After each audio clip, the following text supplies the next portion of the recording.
The cold Chicago December air was a slap in the face, but the coldness inside the house was far more biting. The scent of pine and gingerbread was there, a perfect facade for the cold war I was waging with my mother, Sarah. She sat on the edge of the sofa, wrapped in a blanket, her hand trembling as she held a cup of tea. The cancer was slowly consuming her from within, and I, as her sole caregiver, felt the weight of every cough and every weary sigh as a personal attack. Christmas, which was supposed to be a time of togetherness, had become an arena for our bitter battle. I saw the decorations, the sparkling lights, and the decorated tree as a reminder of what I never had. A mother who truly supported me. Instead, I had a woman who saw me as a burden, a full-time nurse, a body without a soul. "You need to put more wood on the fire, dear," she said, her voice weak but still with that authority that irritated me. I scoffed, anger bubbling in my chest. "Don't call me dear, and you can get up and get the wood yourself." The words came out like acid, her expression twisted in pain, and she closed her eyes. It was then that the idea, cold and cruel, took root. I needed time away from her, time to breathe, to be myself again, to not be her keeper. I needed a break, a little rebellion. I saw her vulnerability and my chance. As she drifted into a light sleep, I saw my opportunity. I carefully helped her to the garage, under the pretense of finding some old Christmas ornaments. She was too weak to protest much, just a soft, "It's cold out here, sweetie." I ignored her and quickly found a plausible reason to leave her there, telling her I'd be right back. When I returned to the warmth of the house, I stood in the doorway, a cruel smile spreading across my face as I watched her through the small window, shivering. I took a deep breath, reveling in the silence, the freedom, but a small part of me, a tiny, frightened voice, whispered a warning I chose to ignore. I was finally free, or so I thought. "I need you to go back inside, darling," she called out from the cold garage, her voice now barely a whisper. "It's freezing." Her words were like a distant echo, drowned out by the rising crescendo of my own satisfaction. I turned and walked away, not a second glance. The silence in the house was a sweet melody, a hymn to my newfound freedom. As the hours passed, her faint pleas for me to unlock the door became more infrequent, replaced by a chilling silence. The guilt, a serpent in my stomach, writhed and hissed, but I fed it a diet of self-pity and righteous anger, convincing myself that she deserved it. The hours stretched on, and the cold deepened. The guilt I had so carefully suppressed began to gnaw at me. I peered out the window and saw her still figure, bundled in blankets, now eerily still. A knot formed in my stomach, a cold dread that had nothing to do with the winter outside. My cruel joke was no longer funny. As the afternoon sun began to set, the phone rang. It was my aunt, calling to wish us a Merry Christmas. The lie came to my lips without hesitation. "Oh, Mom's fine," I said, a little too brightly. "She's just resting. She asked not to be disturbed." It was a perfectly crafted lie, a seamless part of the tapestry of my deceit. A cold pit formed in my stomach. The silence was unnerving. I knew I had to open the door, but the fear of what I might find kept my hand frozen in place. The lie was out there now, a life of its own, and I was trapped. Don't forget to subscribe to the channel for the next chapter of this heartbreaking family drama. The night fell swiftly, painting the garage window in a deep, unforgiving blue. My mother's form was still and silent. I kept telling myself she was just sleeping, but a cold dread was creeping up my spine. The house, once my sanctuary from her endless demands, was now a tomb of my own making, filled with the ghosts of her whispered pleas. The silence was louder than any sound, a constant reminder of my terrible choice. Every gust of wind rattling the window was her asking for help. Every creak of the floorboards was her body growing colder. I tried to distract myself, turning on the TV, but the cheerful Christmas specials seemed to mock my solitude. I couldn't focus. My mind kept replaying the image of her bundled figure, alone in the freezing cold. I pictured the moment I would have to open the door, the moment I would face the consequences of my cruelty. My phone buzzed. It was my sister, calling from out of town. I answered with a strained smile in my voice, a mask of forced cheer. "Hey sis, Merry Christmas. Everything's great here. Mom's just taking a nap. She's been a little under the weather, you know." My words were a flimsy facade, a house of cards I prayed wouldn't crumble. My sister, bless her trusting soul, bought it. "Tell her I love her when she wakes up," she said, her voice full of genuine affection. The guilt was a physical weight, a stone in my gut. I hung up the phone, the cheerful Christmas music from the TV now sounding like a funeral dirge.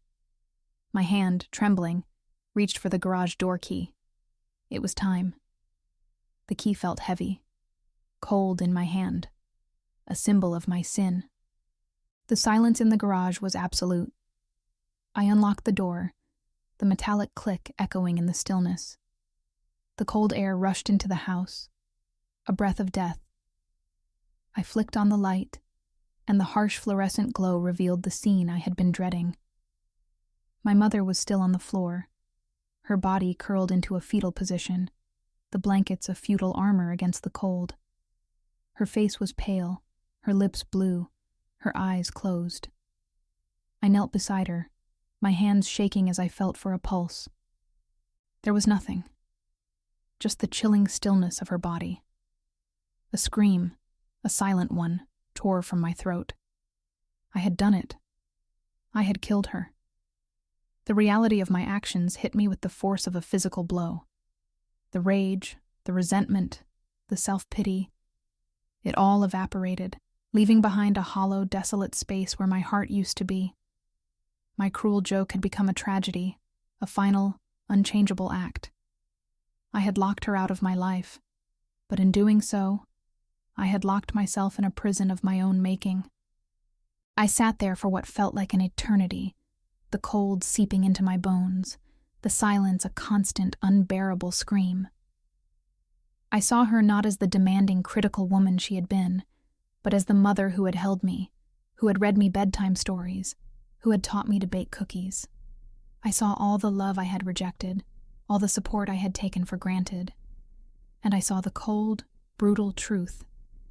She was gone, and it was my fault. A new wave of dread washed over me. What was I going to tell everyone? The lie I had so carefully constructed was about to be exposed, and I would be left standing in the wreckage of my own making.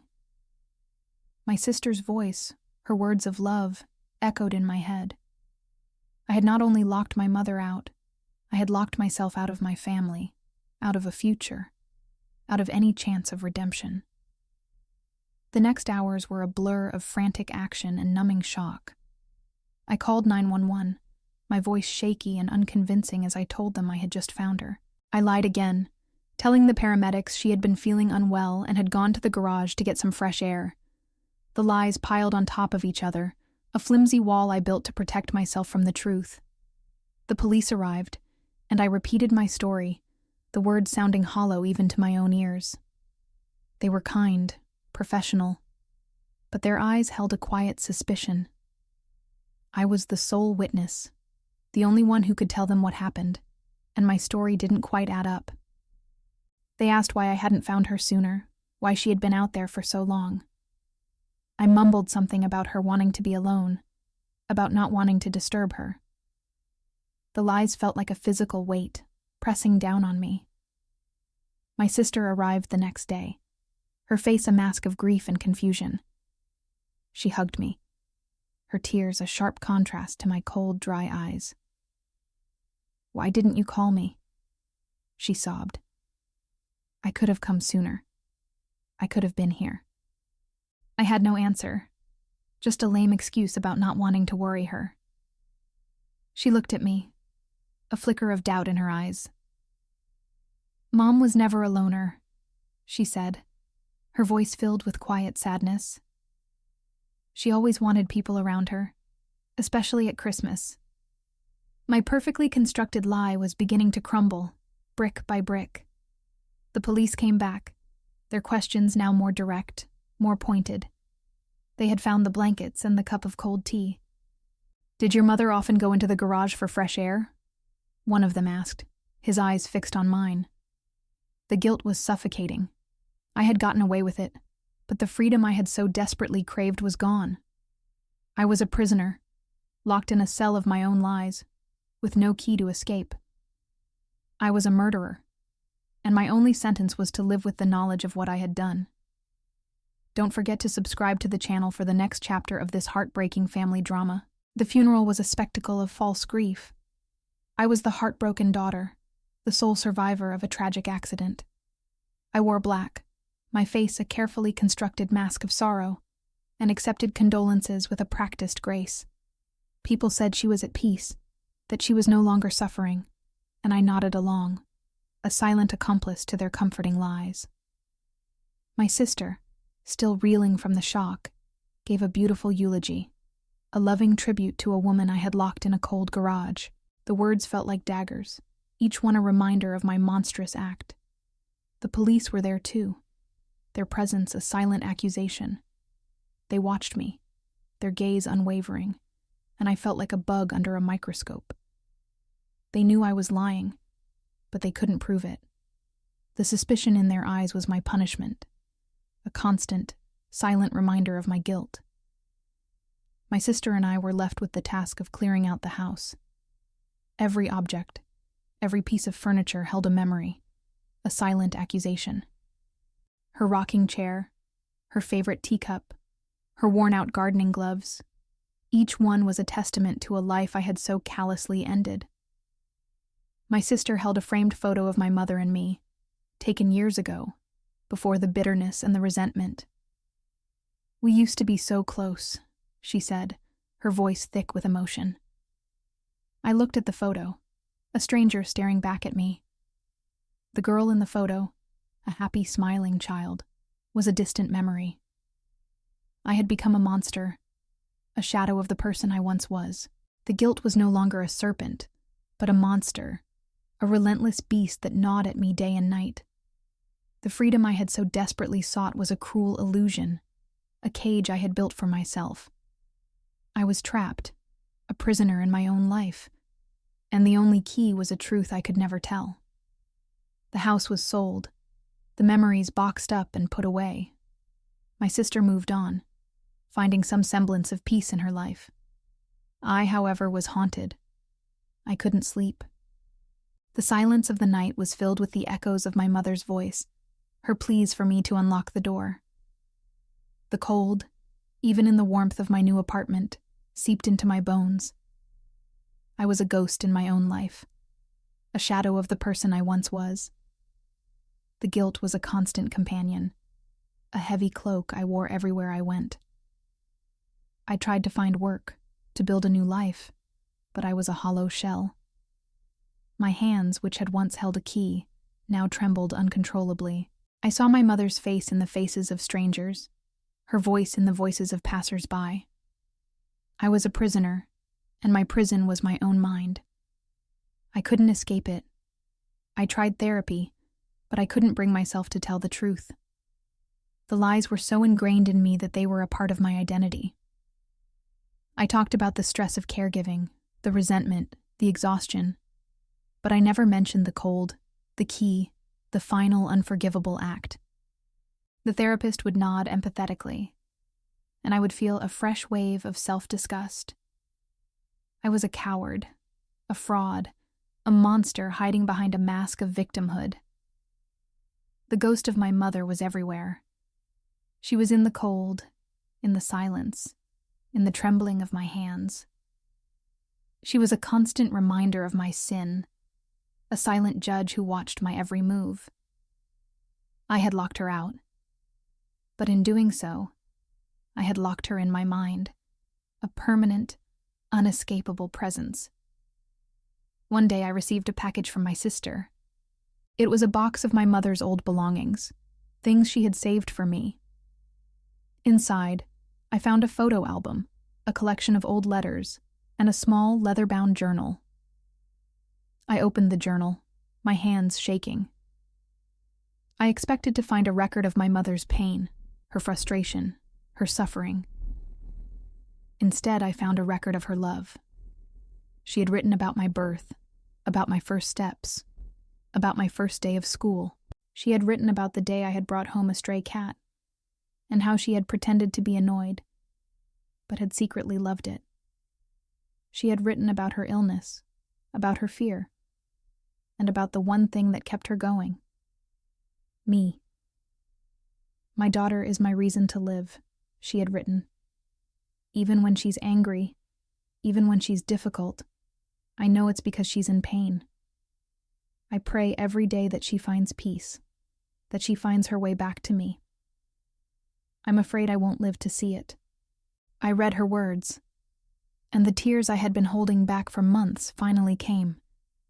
A torrent of grief, shame, and regret. I had been so convinced of her hatred, so blinded by my own resentment, that I had missed the most important thing. Her unconditional love. My cruel joke had been a final, unforgivable act of self-delusion. I had killed my mother, but in reality, I had killed the last person who truly loved me. I was alone, and I had no one to blame but myself. The lies, the anger, the resentment.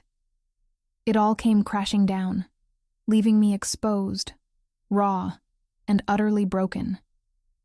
I was a villain, and I had finally received my just punishment. Don't forget to subscribe to the channel for the next chapter of this heartbreaking family drama. I called my sister, my voice a shaky, tear-filled mess. I told her everything. The lies, the resentment, the cold, the key, the final, unforgivable act. I didn't hold anything back, the words tumbling out in a torrent of confession. There was a long, painful silence on the other end of the line. I braced myself for her anger, her disgust, her condemnation. But when she spoke, her voice was not filled with rage, but with a quiet, heartbreaking sadness. "Why?" she asked, her voice a whisper. "Why, sis?" I had no answer, just a hollow, empty feeling in my chest. "I don't know," I said, the words barely a breath. I was just so angry. I was so blind. She hung up, and I was left alone with my confession, the silence a deafening roar. I had lost her too. I had lost my mother, and now I had lost my sister, the last person who had loved me. My punishment was complete. I was alone, a pariah, a murderer who had confessed her crime to an empty room. The freedom I had so desperately craved was a cruel joke, a cage I had built for myself with my own 2 hands. I had killed my mother, and in doing so, I had killed my own life. I was a ghost, a shadow, a memory of a person who no longer existed. The journal, with its words of love and hope, was a constant, painful reminder of what I had lost and what I could never get back. I was a villain, and my only sentence was to live with the consequences of my unforgivable act. I had destroyed my family, and in the end, I had destroyed myself. I spent the next few months in a self-imposed exile, a prisoner in my own home. I couldn't bring myself to face the world, the people who had believed my lies, the sister who now knew the truth. My days were a monotonous cycle of guilt, regret, and self-loathing. The journal was my only companion, the only tangible link to the mother I had so cruelly discarded. I reread her words of love, her hopes for my future, and the guilt would wash over me in a fresh, unbearable wave. I had not only killed her, but I had killed her hope, her dreams, her faith in me. I was a monster, a living embodiment of her worst fears. I tried to find a way to make amends, to find some semblance of peace, but there was none to be found. I couldn't bring her back. I couldn't undo what I had done. The past was an unchangeable, unescapable prison, and I was its sole inmate. I started volunteering at a local hospice, a desperate attempt to atone for my sin. I spent my days with people who were dying, holding their hands, listening to their stories, trying to give them the love and care I had denied my own mother. But it was a futile attempt at redemption. Every time I held a dying hand, I saw her face, her eyes closed in pain, her lips blue with cold. Every time I heard a cough, I heard her whisper, "It's cold out here, sweetie." The guilt was a constant, unbearable presence, a silent scream that tore at me day and night. I was a murderer, a fraud, a monster hiding behind a mask of kindness. My punishment was to live, to suffer, to remember. One day I received a letter from my sister. My hands trembled as I opened it, bracing myself for a final, damning condemnation. But her words were not of anger or hatred, but of a quiet, heartbreaking forgiveness. "Mom would have wanted you to forgive yourself," she wrote. "She loved you more than anything in the world. She would have wanted you to find peace." Her words were a lifeline, a fragile thread of hope in the darkness of my despair. It was not a pardon, but a starting point, a small crack in the walls of my prison. It was a long, painful road ahead, a journey of self-forgiveness and atonement. I would have to live with the knowledge of what I had done, the memory of her cold, still body, the ghost of her whispered pleas. But for the first time in a long time, I saw a glimmer of light at the end of the tunnel.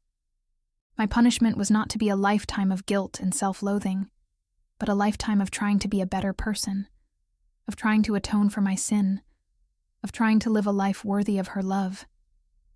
I was a villain, but perhaps, just perhaps, I could one day be a hero to someone else. I began to write a letter to my sister, a letter of thanks, of love, of a hope for a future I had so callously discarded.